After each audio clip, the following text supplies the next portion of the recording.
नमस्कार दोस्तों, मैं आप सभी का ऑनलाइन प्लेटफॉर्म पर हार्दिक स्वागत है, अभिनंदन करता हूं। आज की क्लास के अंदर अपन डिस्कस करने वाले हैं करंट अपडेट्स के बारे में, जो समसामयिकी जो है कृषि से रिलेटेड, एग्रीकल्चर से संबंधित, जो कृषि पर्यवेक्षक के लिए आपके लिए बहुत ज़्यादा उपयोगी सिद्ध होगी, तो उसके बारे में अपन डिस्कस करेंगे। ये इसका पहला पार्ट होगा, तो देखते हैं, अपन शुरू करते हैं इस लेक्चर को। तो सबसे पहले अपन यहाँ पे बात करेंगे राज्य के प्रमुख संकेतकों का भारत से तुलनात्मक विवरण, यानी कि राजस्थान से इसकी तुलना अगर नॉर्मल बेसिकली की जाए तो तुलनात्मक विवरण किस प्रकार से होगा। तो सबसे पहली बात करें भौगोलिक क्षेत्रफल की, वो दिया हुआ है लाख वर्ग किमी के अंदर, इसको दिया गया है किलोमीटर के अंदर। राजस्थान का जो भौगोलिक क्षेत्र है वह है 3.42 लाख हेक्टेयर्स। देन भारत का है इसमें 32.87 लाख वर्ग किलोमीटर भारत का क्षेत्रफल है।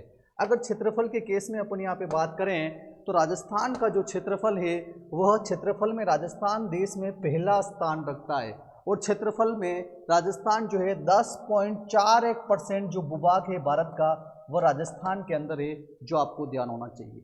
इसके बाद जनसंख्या की बात करें तो इसकी जो इकाई होगी वो अपनी करोड़ होगी, और इसमें देखें राजस्थान के अंदर कितनी जनसंख्या है तो 6.85 करोड़ जो जनसंख्या है वो राजस्थान की है, जबकि भारत की जो है 121.09 करोड़ जो है भारत की है। जनसंख्या में राजस्थान का देश में 7वां स्थान है, और राजस्थान में 5.66% जनसंख्या जो है यहाँ पे निवास करती है। इसके बाद 10 की वृद्धि अगर अपन देखें तो प्रतिशत के अंदर इसकी बात होगी तो राजस्थान में 10 की वृद्धि दर जो है 21.3% है, जबकि भारत के अंदर यह 17.7% है, यानी राजस्थान के अंदर 10 की वृद्धि दर जो है भारत से ज़्यादा है। इसके बाद जनसंख्या घनत्व की बात करें कि प्रति वर्ग किलोमीटर पे कितना घनत्व है तो राजस्थान के अंदर है 200, जबकि भारत के अंदर है 382 जो है प्रति वर्ग किलोमीटर जन घनत्व है। देन लिंगानुपात की बात करें तो महिलाएं कितनी हैं 1000 पुरुषों पर, तो उस केस में राजस्थान का लिंगानुपात है 928, जबकि भारत का है 943 है। इसके बाद अपन बात करें बाल लिंगानुपात, छोटे बच्चों का लिंगानुपात क्या है 0 से 6 वर्ष के बच्चों का, तो बालिकाएं कितनी हैं तो 888 जो है बाल लिंगानुपात है राजस्थान का, जबकि भारत का है जो 919 है, जो अपने को ध्यान होना चाहिए। इसके बाद अगर अपन यहाँ पे बात करें नेक्स्ट वन फसल सघनता की, क्योंकि एग्रीकल्चर के पॉइंट ऑफ व्यू से देखें कि क्रॉपिंग इंटेंसिटी कितनी है, तो यानी कि वर्ष में कितनी फसल ली जा रही है, तो राजस्थान का जो है वह है 152.59%। क्रॉपिंग इंटेंसिटी राजस्थान की कितनी है 152.59% है 19-20 के आंकड़ों के अनुसार, जबकि भारत का है 151.08% जो 21-22 के आंकड़ों के अनुसार। तो ये आपको basically agriculture point of view से ध्यान रखनी है, क्योंकि क्रॉपिंग इंटेंसिटी बढ़ी हुई है, राजस्थान की क्रॉपिंग इंटेंसिटी जो है इंडिया से ज़्यादा है। तो ये तो कुछ बेसिक चीज़ें हो गई जो आपको ध्यान होना चाहिए। अब इसमें से बहुत सारे लोगों को ये हो सकता है कि सारी चीज़ें याद नहीं रहती है, तो उस केस में से कौन कौन सा पॉइंट है जो उनको याद रखना ही रखना है। तो सबसे पहला भौगोलिक क्षेत्रफल वाला पॉइंट, और भौगोलिक क्षेत्रफल में कितना है भारत का कितना है और राजस्थान का कितना है, कितना परसेंट है, ये आपको ध्यान होना चाहिए। उसके बाद बात करें तो फसल सघनता, एक तो आपको भौगोलिक क्षेत्रफल और फसल सघनता ध्यान रखनी है सुपरवाइजर के हिसाब से। देन इसमें अपन आगे बढ़ते हैं, नेक्स्ट वन आता है अपना राजस्थान की। अपन बात करने तो राजस्थान के पॉइंट ऑफ व्यू से देखें तो राजस्थान की आबादी का 70% जनसंख्या जो है किस पे निर्भर करती है, कृषि पर निर्भर करती है। 70% लोग खेती करते हैं। देन राज्य की जीडीपी में कृषि का योगदान जो है लगभग कितना है 28%, ये आपको ध्यान होना चाहिए। राजस्थान की जीडीपी में 28% योगदान है कृषि का।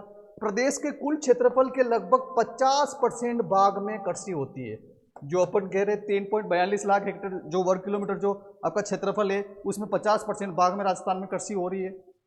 कुल कृषि क्षेत्रफल का लगभग 44% भाग ही सिंचित है, यानी कि जो 50% में कुल क्षेत्रफल के 50% में तो खेती हो रही है, उसके बाद उसके वापस जो है 44% भाग में ही क्या है पानी है, यानी पानी की कमी राजस्थान के अंदर पाई जाती है।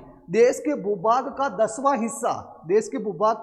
हिस्सा होने के बावजूद, क्योंकि देश के भूभाग का अपन कह रहे हैं देश के भूभाग का 10.41% राजस्थान के अंदर आता है, तो इसीलिए 10वां हिस्सा होते हुए भी राजस्थान में जल संसाधन जो है मात्र कितना है 1.16%। क्षेत्रफल में कितना था 10.41% क्षेत्रफल राजस्थान का है, लेकिन जल के हिसाब से जल संसाधन कितने हैं तो 1.16% है। देन इसमें अपन देखते हैं कि भाई इस स्लाइड में से कौन सा पॉइंट आपके लिए बहुत ज़्यादा अति महत्वपूर्ण है। तो सबसे पहला जीडीपी वाला, कि जीडीपी में कृषि का कितना योगदान है राजस्थान के अंदर, ये आपको यहाँ पे इसमें से ध्यान रखना है। इसके बाद जल संसाधन जो है राजस्थान के 1.16% है, यानी पानी की बहुत ज़्यादा कमी राजस्थान के अंदर पाई जाती है। इसके बाद नेक्स्ट वन बात करें, आर्थिक विकास के जो मुख्य सूचक हैं उनका अगर अपन कंपैरिजन करें, भारत के केस में बात करें, राजस्थान के केस में बात करें, तो यहाँ पे सबसे पहले 21-22 के आंकड़ों को यहाँ पे अपन देखेंगे और सबसे पहले बात करेंगे जीडीपी की। किसकी बात करेंगे? जीडीपी की, यानी ग्रोस डोमेस्टिक प्रोडक्ट, यानी सकल घरेलू उत्पाद की यहाँ पे बात करते हैं। तो ग्रोस डोमेस्टिक प्रोडक्ट की बात करते हैं अपन, तो सबसे पहले बात करेंगे अपन भारत के केस में।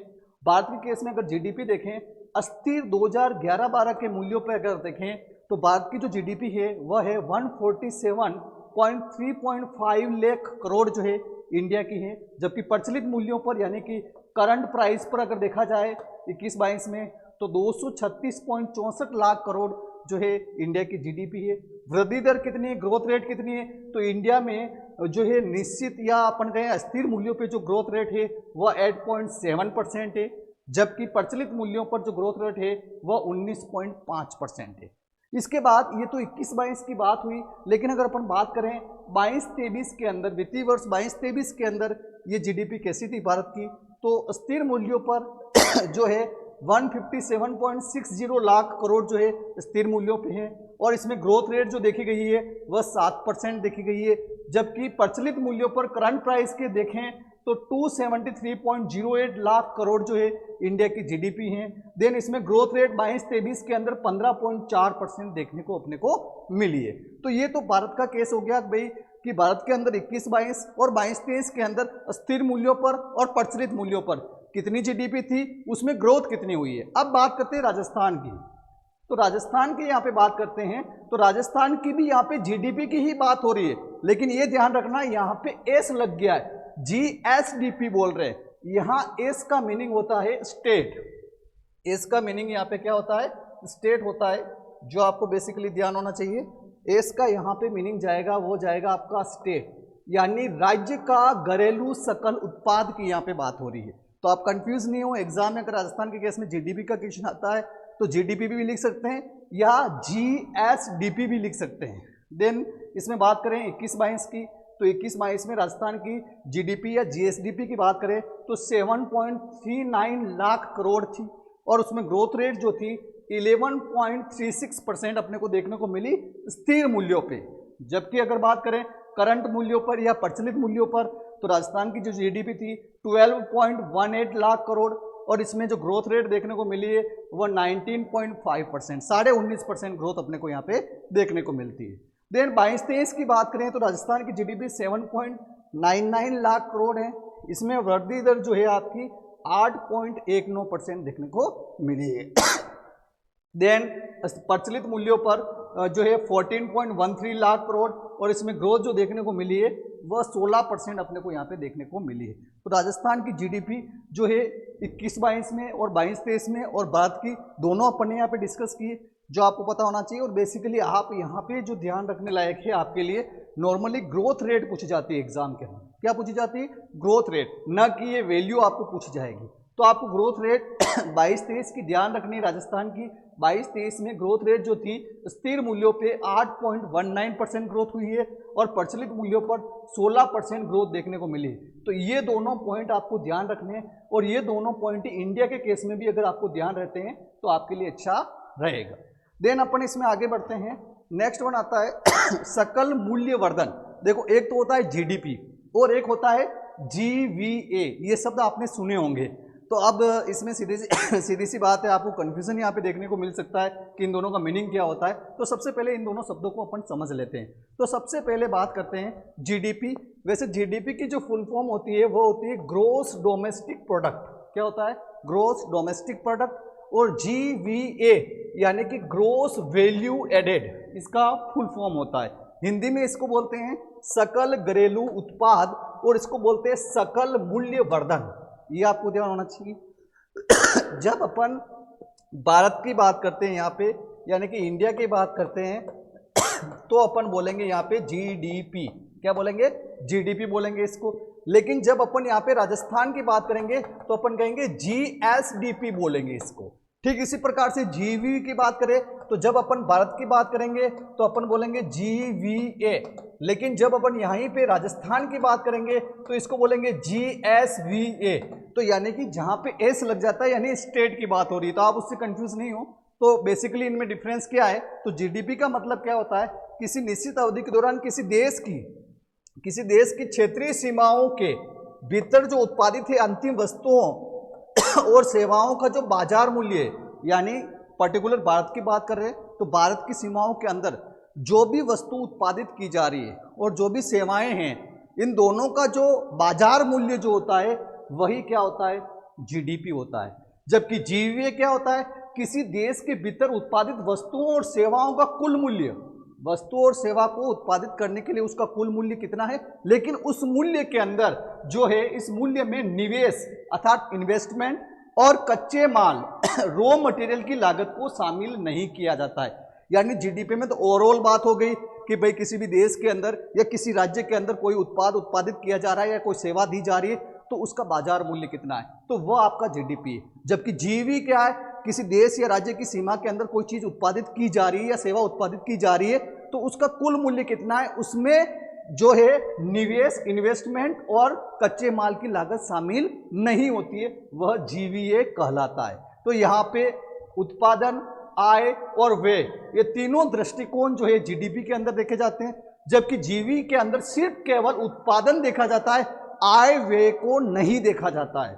देन बात करते हैं जो जीडीपी जो होता है किसी देश की समग्र आर्थिक वृद्धि के आकलन हेतु होता है। देश में वृद्धि कितनी हो रही है, ग्रो मतलब किस प्रकार से डेवलपमेंट हो रहा है, विकास कैसा हो रहा है, तो उसके आकलन के लिए जीडीपी को काम में लिया जाता है।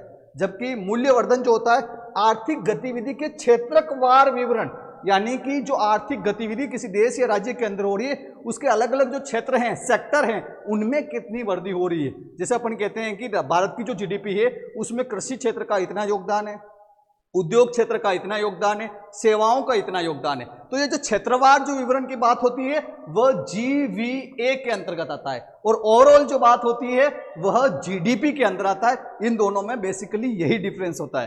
तो जीवी को निकालने का जो फॉर्मूला है वह है जीडीपी के अंदर जोड़ना है उत्पादों पर जो सब्सिडी दी जा रही है, उसके बाद उसमें से घटाना है उत्पादों पर जो कर लग रहा है। तो ये मीनिंग हो गया कि भाई जीडीपी क्या है और जीवी क्या है, जो आपको पता होना चाहिए। तो यहाँ पे सबसे पहले अपन ने क्या डिस्कस किया कि भारत की जीडीपी क्या है, राजस्थान की जीडीपी क्या है, 21-22 की देखी, 22-23 की देखी, कितनी ग्रोथ हुई वो भी अपन ने देखी। अब अपन यहाँ पे जीवीए के केस में सिर्फ क्या देखेंगे, राजस्थान का केस देखेंगे, क्योंकि अपने को राजस्थान मुख्य रूप से देखना है। तो जीवीए की अगर स्थिति अपन देखें और वो भी अपन बात करें 22-23 के अंदर, 2022-23 के अंदर इसकी स्थिति देखें तो अस्थिर मूल्यों पे राजस्थान की जीवी जो है वह है 7.33 लाख करोड़ है।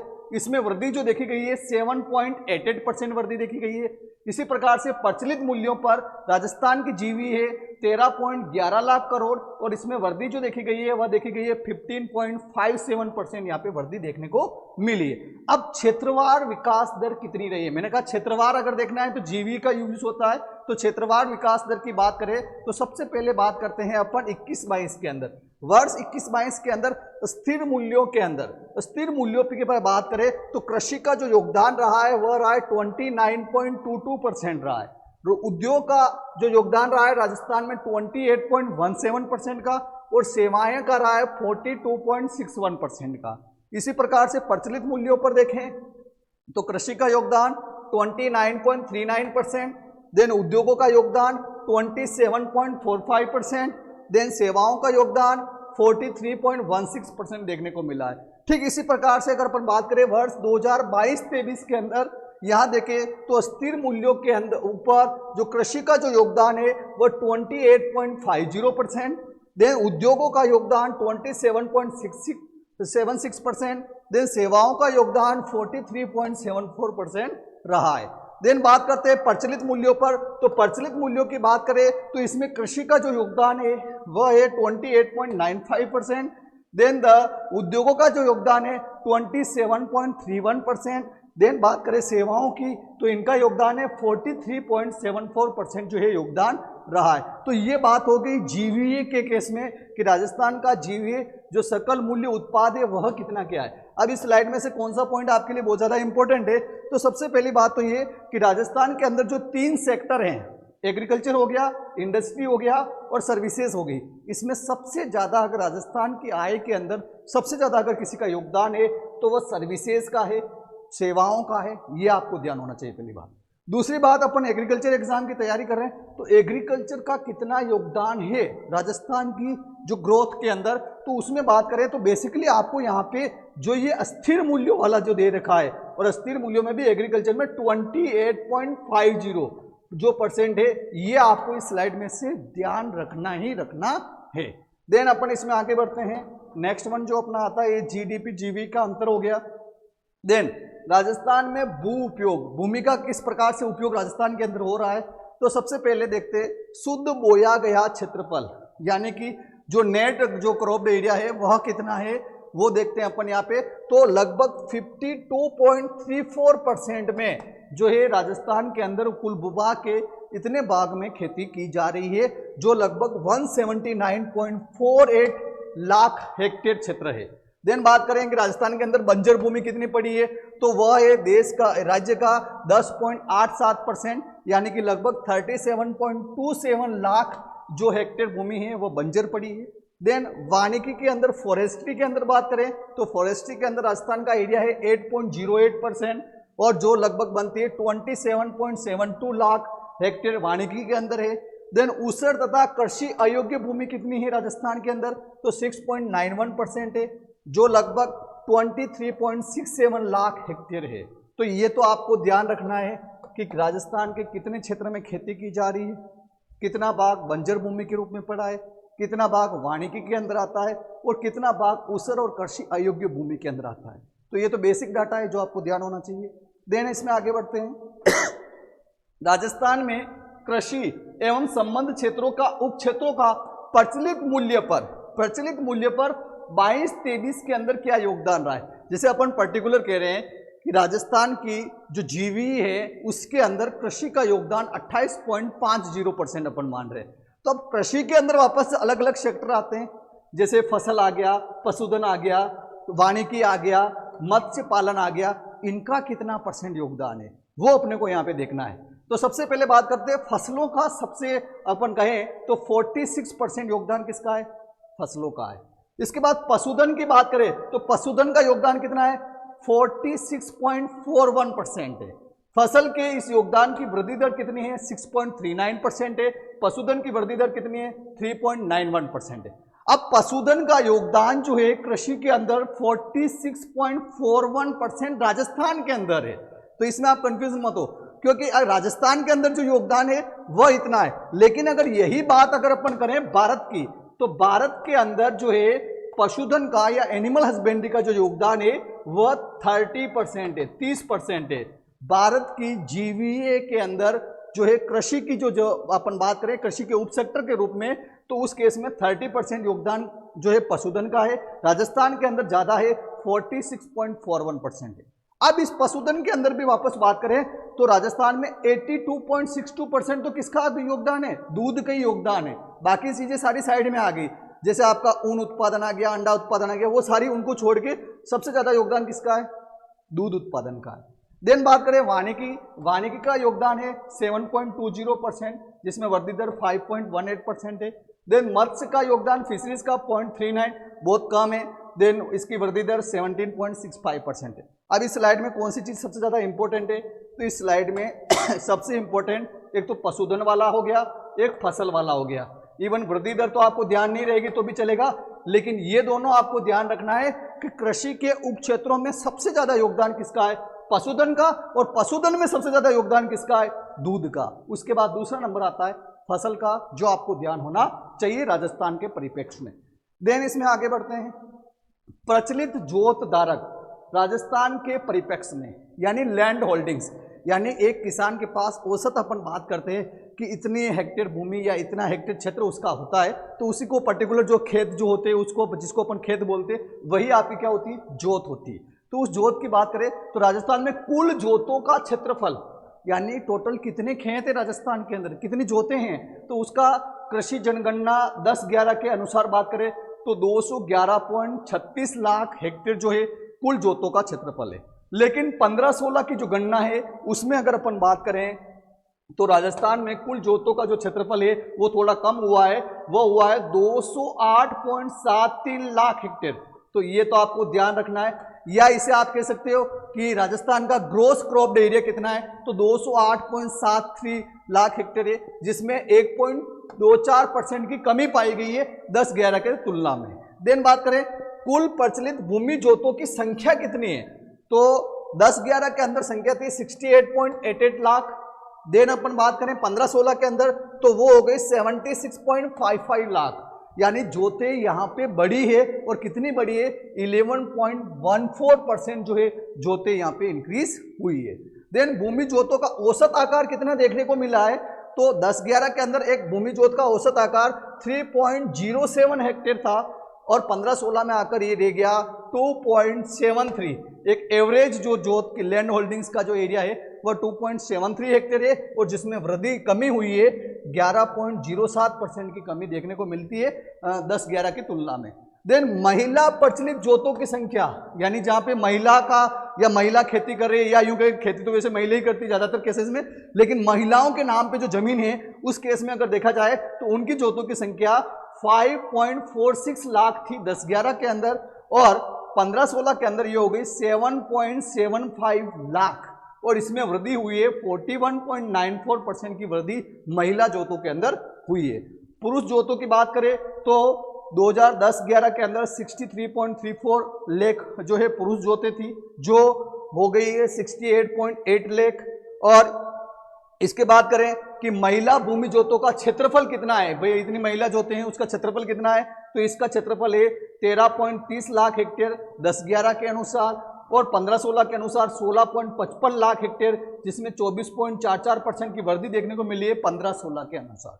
तो इन जोतों वाले इस क्षेत्र के अंदर या इस पोर्शन के अंदर कौन सा क्वेश्चन अपने लिए सबसे ज्यादा इंपॉर्टेंट पड़ता है, तो सबसे पहली बात तो कुल जोतों का क्षेत्रफल कितना है, और वो भी आपको ये 15-16 वाला ध्यान रखना है 208.73 लाख। और एग्जाम में अगर जोतों का अगर क्वेश्चन आता है तो वो पूछेंगे कि महिला जोतों की संख्या अक्सर एग्जाम के अंदर पूछी जाती है, तो ये आपको ध्यान रखना है। राजस्थान के अंदर महिला जोतों की संख्या वर्तमान में 7.75 लाख है, ये आपको पता होना चाहिए 15-16 की कृषि जनगणना के अनुसार जो लेटेस्ट है अभी तक की। तो ये आपको ये दो बिंदु जो है आपको किसी भी हालत में ध्यान रखने हैं। देन अपन इसमें आगे बढ़ते हैं। नेक्स्ट वन आता है जोतों के प्रकार। ये तो आप इवन अपन बात करें भारत की या राजस्थान की कहीं की भी बात करें तो जोतों के प्रकार तो यही आएंगे। सबसे छोटी जोत सीमांत, या अपन जिसे सीमांत कर सकते थे, यानी जिसका क्षेत्रफल 1 हेक्टेयर से कम, यानी जिस किसान के पास 1 हेक्टेयर से कम क्षेत्रफल है वह सीमांत कृषक कहलाता है। और जोत के अनुसार देखें तो 1 हेक्टेयर से छोटी अगर जोत है या खेत है तो वह सीमांत जोत कहलाएगी। ठीक इसी प्रकार से लघु कृषक या लघु जोत का अर्थ होता है 1 से 2 हेक्टेयर वाला क्षेत्रफल लघु कहलाता है।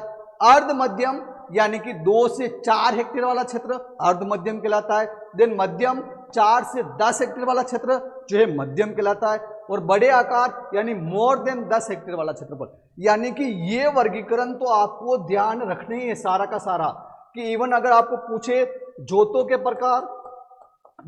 प्रकार तो भी ये चारों आएंगे, पांचों आएंगे। देन आपको पूछे कि कृषकों के प्रकार यानी किसान कितने प्रकार के हो सकते हैं। देखो जोते 5 प्रकार की हो सकती है, क्षेत्रफल कितना है उसके आधार पर, सीमांत, लघु, अर्ध मध्यम, मध्यम, बड़े।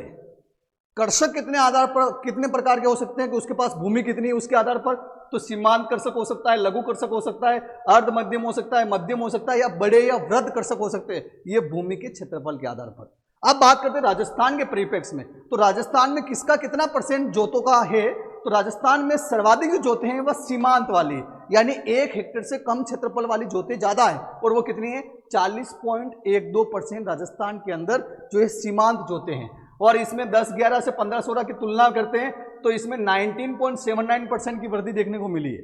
देन बात करते हैं लघु, तो लघु जोतों की जो परसेंटेज है वो 21.90% है और 10, 11 से कंपेयर करते हैं तो 10.50% की वृद्धि यहाँ पे देखने को मिलती है। देन अर्ध मध्यम की बात करें तो इन जोतों का जो है 18.50% है और इसमें 5.67% की वृद्धि देखने को मिलती है। देन मध्यम की बात करें तो 14.69% है और जिसमें 0.27% की क्या होती है, कमी देखने को मिलती है, यानी बड़ी जोतें कहीं न कहीं जो है टूटी है, उनका आकार छोटा हुआ है। देन बड़े आकार जिसका परसेंटेज है 4.69% राजस्थान के अंदर और इसमें भी कमी हुई है, 13.20% की कमी अपने को देखने को मिलती है। तो इस स्लाइड में सबसे इंपॉर्टेंट जो आपको यहाँ पे ध्यान रखना है वो एक तो इनका क्षेत्रफल, ये तो आपको ध्यान रखना है। उसके बाद दूसरा ये ध्यान रखना है राजस्थान में सबसे ज्यादा जोतें जो है वो कौन सी है, सीमांत वाली। बस ये पॉइंट आप ध्यान रख लेना, ये स्लाइड आपकी कंप्लीट हो जाएगी। देन इसमें आगे बढ़ते हैं, नेक्स्ट वन आता है सिंचित क्षेत्र की बात करते हैं कि राजस्थान में सिंचित की बात करते हैं तो वैसे अपन ने कहा है कि प्रदेश में देश को सतही जल का 1.16% का तथा भूमिगत जल का 1.72% हिस्सा आता है।